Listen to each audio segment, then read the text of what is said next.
Sabi ko, umuwi ka na Nanay Berna kung mapanood mo man ang ano ko, umuwi ka na, sorry na lang.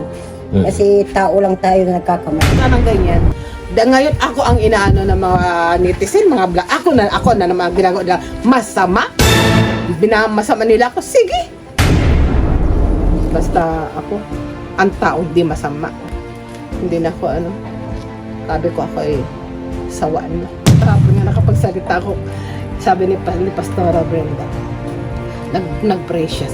Sabi ko nga kahapon po, nasa masama na ang aking loob at sa mga netizen, sa mga buzzer, sana sabi ko, pag-pray nila ako na sana mamatay na si Nanay Myrna.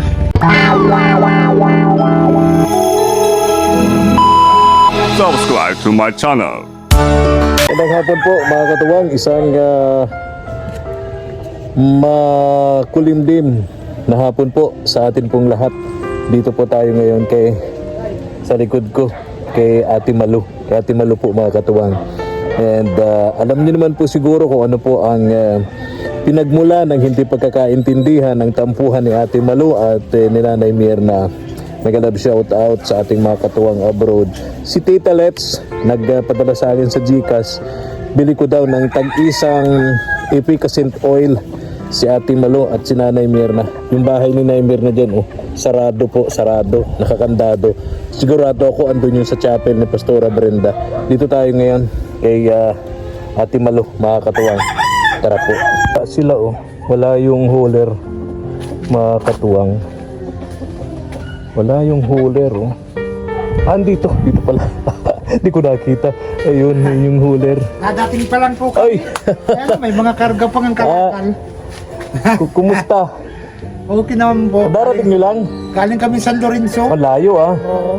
Maganda panahon ngayon, Maganda panahon. Sana magtuloy-tuloy. Hindi pa Para... nakadeliver at nagdaan kami kasi nagpunta muna po dyan, pinapatawag ko sa kasalan Sino po? si Agong. Si Ate Malu. Sa kasalan. Kita ko nga doon sa kalsada, maraming sasakyan. Siya mga lalaki yan. May Hindi makapasok kasalan pa rito. Sarili kong tao yung kinasal yan. Kamag-anak nyo. Oo. Yung lalaki.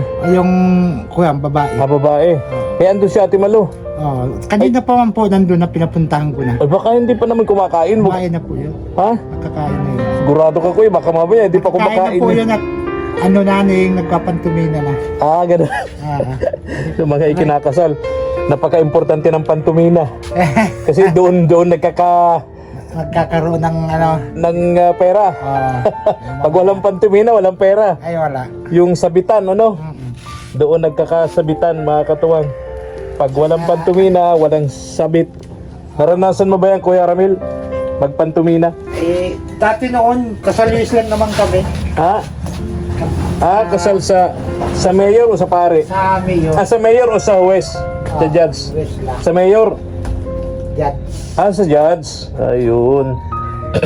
Pero yung kasal sa mayor, kasal sa judge, kasal sa pare, walang pinagkaiba yan. Walang pinagkaiba. Sa batas ng tao, parehong legal yan. Oo. Pero siyempre, sa batas ng Diyos, mas Importante yung sa simbahan. Pare. Oo, pare talaga.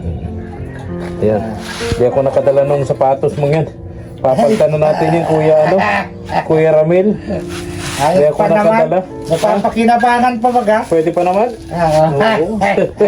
Pero tingin ko naghihingalo na. Parang gusto na niyang umayaw. Pabiyak na. Yung likod, tingnan mo yung likod. Tapos yung likod. Wah, putol na. Yung isa pa. Yan isa, gas-gas na. Ay pambira. Pero pwede pa. Pwede pa. Hindi pa naman nasakit yung paa pag inaawat. Siguro isa ngayon yan, mga nasa 300. So yung 300 na yun, pang ulam na yun, Oo. Ang bili na ng bigas. Habang Pwede pa. Natsaga-tsagaan pa. Oo, pambili. Yan ba yung binili mong bago, nakuha mo lang, napulot lang? Kalaka lang yan. Kalakala. Pero nagserbisyo naman na sa akin ng siguro mga mahigit ng 1 year. Oo, galing ha. Alam niyo po mga katuwa, ako bilib ako dito kay Kuya Ramil talaga, madiskarte talaga to. Lahat ng nandito, puro yan sa nakuha lang niya sa basura. Mga basura na. Meron ako dyan bago pa kaso Pinagbubuti na lang niya. hindi ko naman ito, mga may bago pa ako dito na Napulot hindi mo ko din? hindi ko lang nasusuot pa mga kwan. Oo. Pero bago pa ito, Napulot mo din yan. sa Kalakal din. Sa kalakal din. Oo, bago pa. Kaya tama yung tama yung kasabihan na madalas kong naririnig, may pera sa basura. Oo. Di ba kuya? May May pera. gamit pa. Ha? Meron pang gamit. May gamit. Yung motor mo, yung hauler mo, yung bumbahan mo doon ng tubig, puro yun sa kalakal.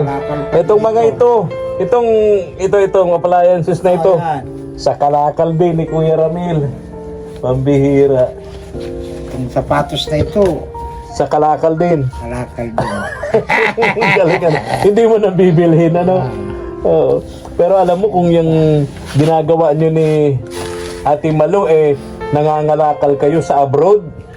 Ay, Nako, talagang ang basura doon. talagang okay Oh, pa. ang basura doon parang galing Galing nasa pa sa tindahan pa. Tindahan pa. Oo. Yung sa ukay-ukay. Oo. Yung mga tinatapon nila sa Mga tabing bago. kalsada. Sa katabing kalsada. Mga bago pa. talaga, bago pa. Ano kayang meron sila? Bakit ganun sila sa gamit Siguro nila? pag counting difference lang pag may nagustuhan. Parang taon-taon sila nagpapalit ng gamit. Parang kaugalian na nila yun, Samantalang tayong Pilipino, kung maaari, mariremedyohan pa. Kung siyon Magagamit sila, pa. pinapaayos pa. Oo, tama. Pero sila, dito na, may dalang pagkain. Ay, dalang pagkain si Ate Malu. Dinalang kong pagkain. Ha? Dinalang ko Oh, kain ko talaga, sweet. Oh, Natating pa lang kami, yan ang gusto ko. kayo. Barangay kain po kayo. Sige, salamat Ate Malu. Okay na po ako. Ayan. Kain na muna Kuya Ramil. Bigyan mo na at gutom na yan. Mag-aalauna na rin. Nagkain akong kaunti. Sabi ni Kuya Ramil, galing ka daw ng Kasalan po. Kasalan. Ay, sariling tao man. Oh. Ay, nangod daw kami. Ito pa si Kain po Ate, tayo. ay thank you. Sarap Sa'yo po, niyan. pero sa'yo po. Ay, salamat. Hindi po, okay na po. Salamat. Sa'yo na lang. Okay. Si Ate napaka to. Yung pinsan ni Ate Malu. Napaka-sweet niyan. Tsaka, kumbaga sa bata, bibong-bibo rin. Masarap pagkwentuhan. Ayun po, nagpa kami kakapay na sabi niya. Nasaan yung kapatid mo?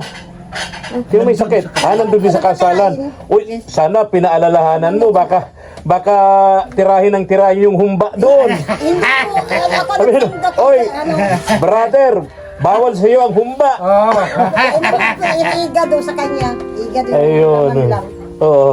Sabi ko, Salamat. Okay na. Sa'yo na lang. Okay, thank you. Salamat. Ayun. Yan yung Kuya Ramil. Pag mahal na mahal mo daw, bibigyan mo ng mga pagkain magugustuhan niya. Halimbawa, tulad mo, may sakit. Yung sakit na ganyan, nagmula yan sa high blood. High blood. po. Oo. Kung mahal mo daw, bigyan mo ng mga pagkaing masasarap. Oo. Araw-araw. Ay, Lechon, sugpo, alimango. Humba. mapapabilis pa ang buhay. Alam ko, wala na ito. Tapos pag inatake daw, dalhin mo sa pinakamalayong ospital. Para yung mahabang biyahe. Yan. Hindi na inabot. Para pag- DOA agad. Joke lang. Madali yung buhay niya. Oo, kumusta kayo? Ano po, sa awa po ng Diyos, nadating pa lang kami galing. Sabi nga galing kayo sa Lorenzo, malayo yun. Layo po, kaya sabi ko, At least nakalibre ng pananghalian. Ay, yung mga bata, saan? Andun din. Ay talaga, nakatipid. Ng isang nakatipid ng isang araw. Nakatipid ng isang Mamayang araw. gabi na lang Isang araw, ibig sabihin, umaga pa kayo nag-breakfast dun. Hindi po. Di kami nag-alis kami walang almusal. Tanghalian lang. Tanghalian lang. Mamayang gabi, hindi pa pwede malibog ba? Wala na. Ay, Wala na yun. Ay, nandyan, pampulutan na yun. Pulutan na yun. Kahit dinuguan, wala na. Wala na. Wala na. Espiras lang yung dinuguan. Oo nga, Gabi kahapon. Oo. Okay. Okay. Punta ako rito kasi may nagpadala sa akin dito na yung dahilan ng inyong hindi pagkakauntindihan, yung tampuhan ninyo. Bilhan ko daw kayo ng tig-isa nitong malaking bote ng efficacent oil. Panghilot. Ayan, oo. Oh, so hindi ka na maghihiram. Ano? Si Nay Mirna bibigyan ko rin. Sabi nung ni Tita Let's, bilhan ko kayo ng tig-isang malaking bote ng ganyan para wala nang hiraman. Para may pampahid. Yun lang po ang wala man na sa akin yun. Naka na po yung nakalabas na yun Oo. Sabi ko, willing, umuwi na siya kasi hindi ko din ako galit. Oo. Kaya sabi ko, parang aral lang yun sa kanya na hindi mo po baga lahat ng oras ay hindi. Nasa mood kayo. Oo, kasi Maganda ang mood nyo. Oo, kasi sabi ko, mahal ko siya pero ako hindi niya siguro minamahal.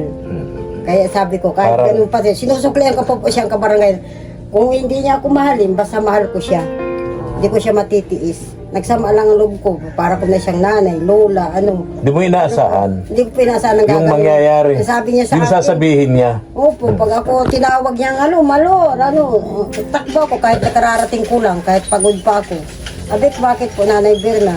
Nakikita ko siya naghihirapan lang, inaano ko yung pang-iib niya, yung matapilok siya dyan. Sabi ko, lahat ng ginawa ko sa kanyang mabuti, barang wala lang, baliwala. Baliwala. Sabi ko, si Nanay Berna, parang hindi ako mahal. Pero siya, mula sa mula, nagtira siya dyan, sa ulam, sa nababanggit ko lang kasi parang hindi naman niya, kahit hindi niya ako palitan yung pag-ano ko sa sabi ko, bila pong anak niya, pero niya, kapitbahay niya, mahalin mo po, di po, sabi niyo, kapitbahay niya, mahal.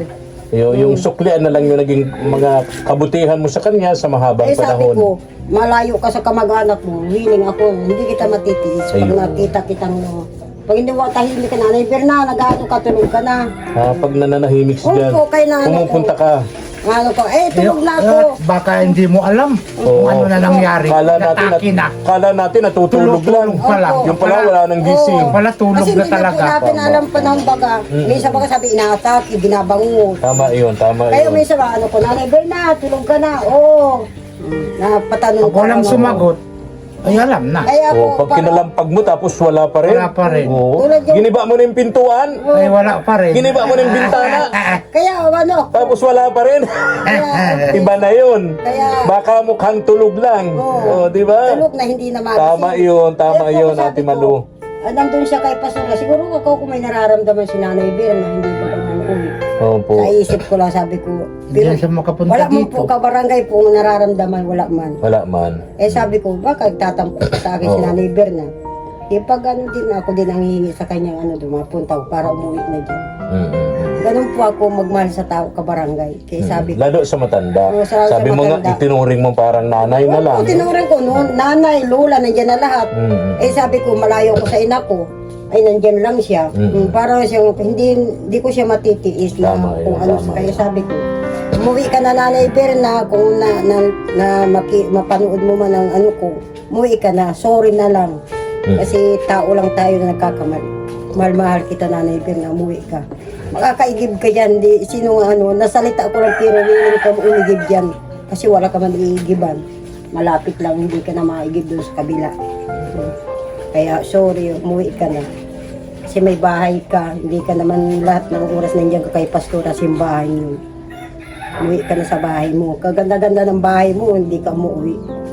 Walang tao. Walang tao, baka mawala dyan ang kayamanan mo. Mamaya, tirhan niya ng multo. Ay, mamulto.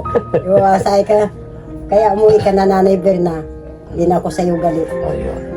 Kung nanonood ka man. Salamat, Ate Malu ha. Kuya Ramil, maraming salamat sa iyo. Ha? And always positive. Think positive lagi kayong mag-asawa. Alam kong yung paghihirap nyo, yung inyong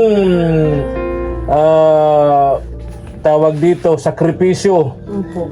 ninyong dalawa sa pamilya ninyo, alam kong susuklian niya ni Lord. Kasi nakikita ko talaga ang inyong pagsusumikap, ang inyong kasipagan ng mag-asawa. Ulanan, initan, kahit si Kuya Ramil may kapansanan, talagang nagpupursige nagpupursige. Kararating lang po namin, oh. Sabi ko ngayon, tirik ng ako, mataas ng init, hindi na tayo. Eh, dandahan kami pababa. Kasi po, ano na yun bundok na. Paano na yun? O sige na, babay na ha.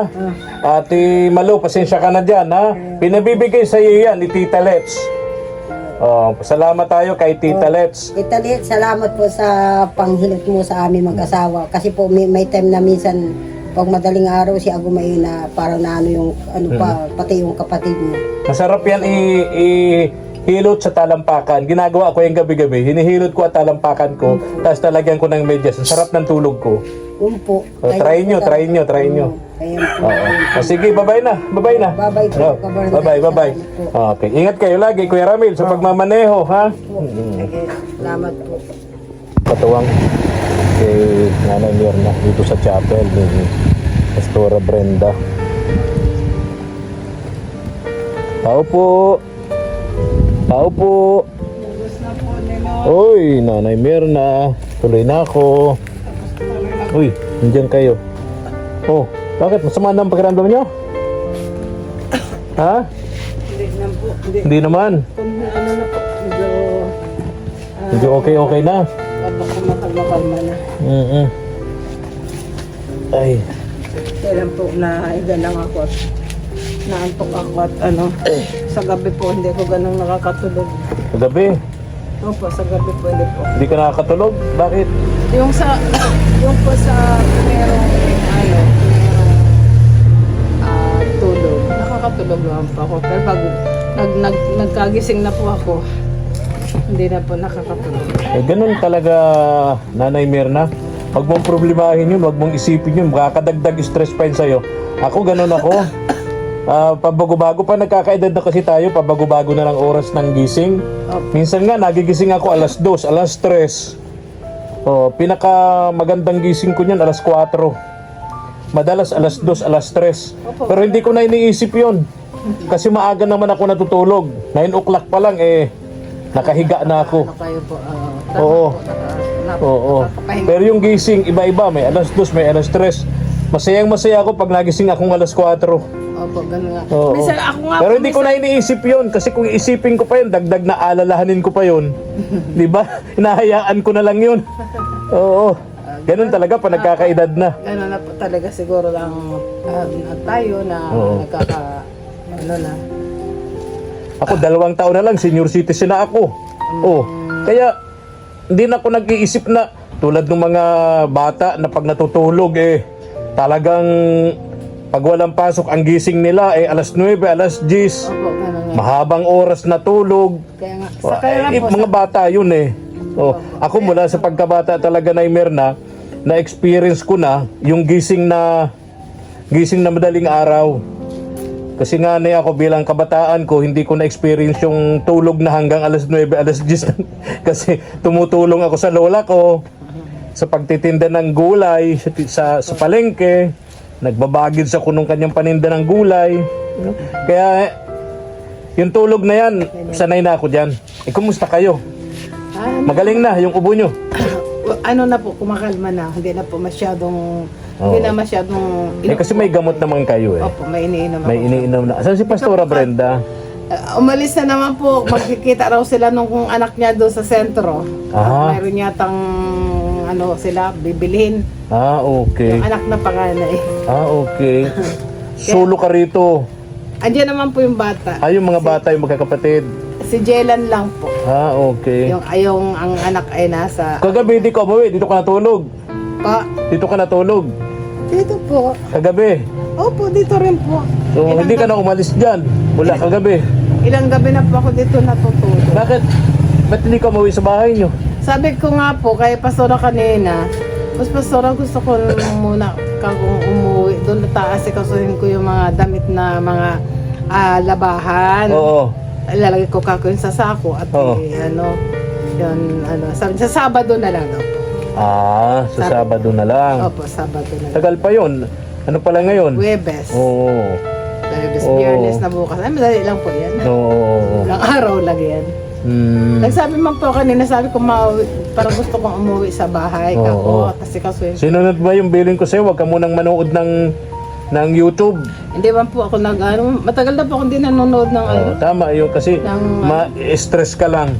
Tagal na Ay po ganito, si Tita Let's, yung nagpadala sa iyo noon minsan, sabi niya sa akin, pumunta ako rito at bilhan kita ng efficacent oil ito.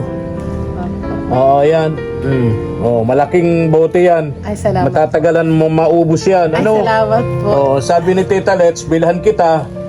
Bilhan ko kayong dalawa ni Ate Malu. Kaya pareho kayong Salamat binigyan ko ng po. ganyan. At malaki ito. Matagal ito. Oo. Kaya binigyan ko si Ate Malu, binigyan din kita.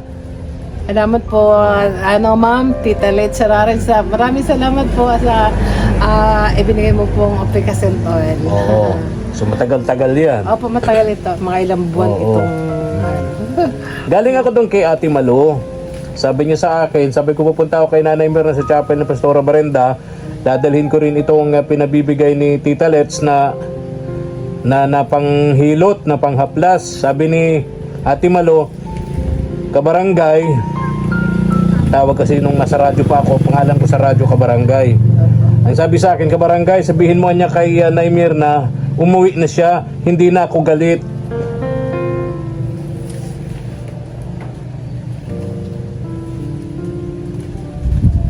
Hindi pa ka mo makaka-uwi at hindi pa lubang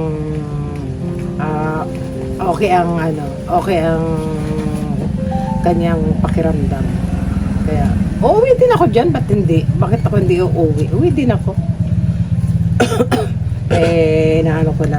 Inaano ko lang na pagbuti-buti ang pakiramdam ko at uuwi na din ako.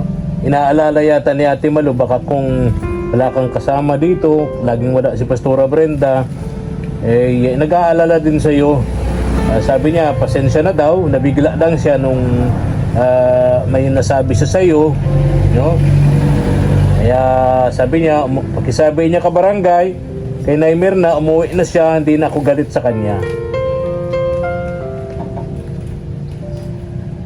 Baka niya tirhan ng multo yung bahay mo daw, Nay Mirna. Hindi po yun. Ha? Wala naman pong May pangunta ka naman doon, ano? wala naman pong magano doon na titirahan ng multo at hindi naman po yun bahay na Hindi bahay na multuhin. Sige na, Mirna. Alas na ako, dinala ko lang yan. Pinabibigay sa iyo ng sponsor mo, si Tita Let's. Sabi sa akin bilhan kita at bilhan mo rin niya si Ate Malu. Alam kasi ni Tita Let's kung paano kayo hindi tampuhan yung dalawa, no? Dahil diyan sa panghilot na yan, panghapdas na yan. Sabi ko nga po kay Pastora, wala naman akong ginawang kasalanan sa kanya. Siya pa nga ako ang nagkamali. Siya ang lumapit sa bahay ko. Tapos ako ngayon ang pagdidiinan ng mga netizen, mga vlogger. Ako ang pagdidiinan. Sabi ko gano'n. Wala naman akong ginawang Hindi man ako pumunta doon sa kanya. Siya naman pumunta doon sa bahay ko na nagganon siya. Ang sinabi ko nga, na wala nang bus na. Ganon na. Sinabi ko, yun, nasabi ko lang naman, wala naman ako ibang sinabing kung sinasabi ko lang naman po yung may pera ka naman, bumili ka na lang. Yan na Wala natin. akong nakitang masama doon, Ninong. Wala akong nakitang masama doon yung sinabi kong ganon, na may pera ka naman, bumili ka na lang. Wala akong nakitang masama doon. Nang i-vlog nga ako ni Jim, may ponto ka na, Mirna. Alam niya na binablog mo ako. Bakit pumasok siya? Dapat nakita niya binablog ako ni JM, hindi na siya nagsalita, umalis na siya. Walang sanang ganyan. Ngayon ako ang inaano ng mga netizen, mga vlog. Ako na mga ginagawa nila masama. Sabi ko, hayaan ko na nga kung binamasama nila ako. Sige. Basta ako, ang taong di masama. Basta sa kanila, masama ako. May sabihin lang ako na sa kanila, minamasama na nila ako. Hindi na ako sabi ko ako sawaan na. sawa na sa mga ano nila. Minsan, gusto ko na nung kahapon nga nakapagsalita ako, sabi ni Pastora Brenda, nag-pray siya. Sabi ko nga kahapon po, nasa masama na naman yung aking loob at nung nga po nasabi niyo. Sabi ko, sana sa mga netizen, sa mga buzzer, sana sabi ko, ipag-pray nila ako na sana mamatay na si Nanay Mirna. Pinag-pray ako ng Pastor Brenda. Nay Mirna, huwag kang ganyan at lalong tataas ang ang presyon mo sa pag na-stroke ka, bahala ka. Hindi kita aalagaan pag na-stroke ka. Kaya wag mo na, hayaan mo na yun. Tama dun si Pastora Brenda, Nay Mirna. Move on na. Total, si Ate Malu naman, wala daw sa kanya yun. Turing daw niya sa'yo, parang nanay na niya. Kaya kumbaga, kung nasalita man daw niya, nabigla lang siya noon, humihingi naman ng patawad sa'yo yung si Ate Malu. Kaya hayaan na natin, move on na lang, no? Ang importante, wala ka ng sakit. May gamot ka naman dyan. Alam mong yung nararamdaman mo, natukoy natin, high blood lang. May gamot ka naman na, no? Ayaw na, kahit po sila, wag mo na yung pinapapansin. Wag mo silang pinapapansin. Hayaan mo sila ang ayaw, at pag ikaw na na naman yan, tataas na naman yung presyo mo. Hindi pa nga niya siguro masyadong mababa yung baby mo. Tama yun. Nagaganyan ka na naman, tataas na naman yan. Di ba wala kang tubigan dun sa bahay mo, no? Wala po. Akala ko meron, di ba kapitbahay nyo may refilling station? Opo. Bibili sana ako dyan ng 2 galon na dyan sa refilling station malapit. Wala pa na silang galon. Yun nga po ang inaano ko. Yung kahit po yung maliit lang. Wala silang galon dyan. Wala silang binibintang galon. Pupunta ka dyan, may dala kang galon para maglalagay na lang ng tubig. Opo, Sabi ko, buti pang sa dait na lang ako bumili. Di ngayon, kasi tigdalawa kayong galon na may tubig ni si Lola Carmen, ganun din. Tapos dalawa din sa tigdalawa kayo. Sabi ko, dito na ako bibili. Malapit lang yung refilling station. Opo, yun. Andan dyan nga. Wala palang galon sila. Pupunta ka dyan, may dala ka ng galon, Opo, pambihira. gano'n nga po. Pag mapunta ka dyan, may dala ka na. May dala ka ng galon. Mayroon naman po sila. Kaya nga, balik na lang ako. Bibili ako nung 2 galon. Dito na lang tayo magpalagay. Opo. No? Opo, pwede Mabigat naman po kasi yan. kung sa dait pa sa bahay. Opo. 4 na container ang bibilhan ko. Sumabigat, yung walang laman na lang. Nga po. Wala na nga po ako. Yung nga po ang inaano ko din sa bahay. Sabi ko, sabi ko nga po, antayin ko na lang ako mag-pension at bibili ako. Awang nat bibili ako. Baka sa Sabado, sabi mo nandun ka na sa Sabado. Doon ka dadali sa Sabado sa bahay mo, ano? Doon sa Sabado. 2 container yun, tigdalawa kayo ni Nanay Carmen. Galing yun kay Ma'am Janet Cisneros. Ma'am Janet. Kay Ma'am Janet. Oo. Tigdalawa kayo ni Nanay Carmen. Salamat po, Ma'am Janet. Salamat po sa inyo mga sponsor na tumutulong po sa amin. Maraming salamat po sa inyo. Galing yan kay Teta Let's. Yung tumutulong sa'yo na bigyan ko daw kayong tag-isa ni Ate Malu. Sa ngayon wala nang hiraman. Yung nagbigay po sa akin nung mag-New Year yata po, papasko na, nagbigay ng 2K. Ang sabi ro po kay Kuya Mark, ipag-grocery mo si Naimier na. Kaya po nung pumunta siya dito na may dalang mga grocery. Wow! So marami ka ngayong groceries. Meron po doon mga naka-stock na Wow. sabon, shampoo. Meron po doon, nandun po sa. Tama, Hindi ako nag-iisip na magbibili ng ganito, ng ang ko na lang po ang iniisip ko lang yung pambili-bili ng ulam, ganyan, pambili sa bigas po, meron pa naman po. Meron bigas. Opo. Allowance lang. Opo. Di ba may alkansya ka naman? Meron po, pero hindi ko po binubuo. Hindi ko okay. po yung Nakatago lang. Hindi ko po ginagastos yun dahil Tama yun. sabi ko, pagdating ng 5 years, Naka-prepare sa mga emergency. opo, pagdating ng 5 years, bubuksan ko yun. Tagal pa. Opo. 75 years old ka na. Bubuksan mo yun, 75 years old ka na. Wala Wow. pong problema. Okay. O, bye-bye na. Opo, Ha? bye po, opo. Okay. Bye po. Salamatan natin niya si Tita Let's. Apo, apo. Tapos si Ma'am Janet. Okay? Ma'am Tita Let's, maraming salamat po dito sa Pikasintal. Ang laki po! Nakakatawa po, ang laki. Tapos kay Ma'am Janet. So, maraming salamat, Ma'am Janet. Bye-bye na. Maraming salamat po sa matulong ninyo. I love you po. Nay Mel. Pagpalain po kayo ng Panginoon Diyos. Ingat po, ingat kayo. Opo. Okay. Alis na po ako, ha? Opo, sige Okay. po.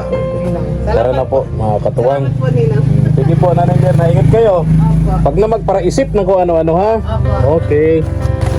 Tara na po.